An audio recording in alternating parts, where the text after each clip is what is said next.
The Joker from the movie The Dark Knight is one of the most complex villains in cinematic history, and his actions can be understood through real psychological effects that impact both individuals and society. So let's begin. The movie begins with a bank robbery orchestrated by the Joker. Each of his accomplices is given specific orders, and they systematically eliminate each other until only the Joker is left standing. So what could be possibly seen here is de-individuation. De-individuation occurs when people lose a sense of personal identity in a group, leading to reduced self-restraint and moral judgment. Wearing masks and following anonymous instructions make the robbers more susceptible to this effect. The masked henchmen don't question the morality of killing their teammates because they are dehumanized. The Joker exploits obedience and authority by making each robber believe that they are following orders. And by the time that they realize that they were just pawns, it was too late, showcasing how anonymity can lead to irrational and extreme behavior. Now, another one of those iconic moments in the movie Dark Knight is when the Joker slams a thug's head onto a pencil, making it disappear. Now, what could be possibly seen here is fear conditioning. It is a process by which people learn to associate certain stimuli with fear-inducing outcomes. It is a core part of psychological manipulation. The Joker uses this tactic to gain control over Gotham's criminals. The sudden and brutal act of violence shocks the mobsters into submission, establishing the Joker as unpredictable and dangerous. He conditions them to fear, making them hesitant to oppose him in the future.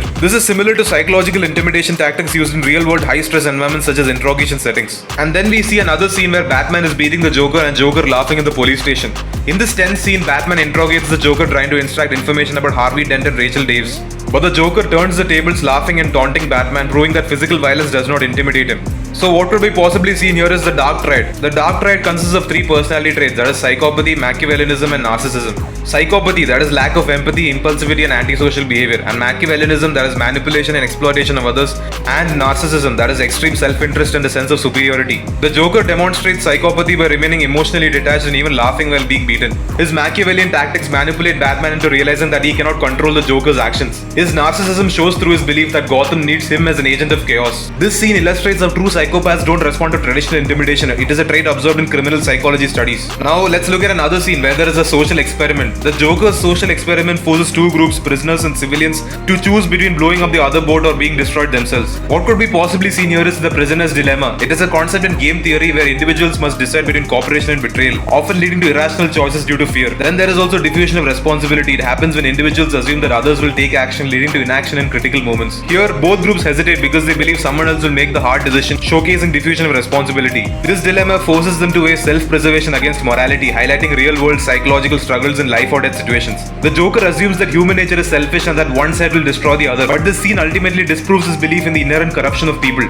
Now let's look at another scene where Harvey Dent, that is Gotham's hero, loses everything when Rachel dies. The Joker visits him in the hospital and convinces him to embrace chaos. What we could possibly see here is the just world hypothesis, that is a belief that good things happen to good people and bad things happen to bad people. When this belief is shattered, people struggle to cope.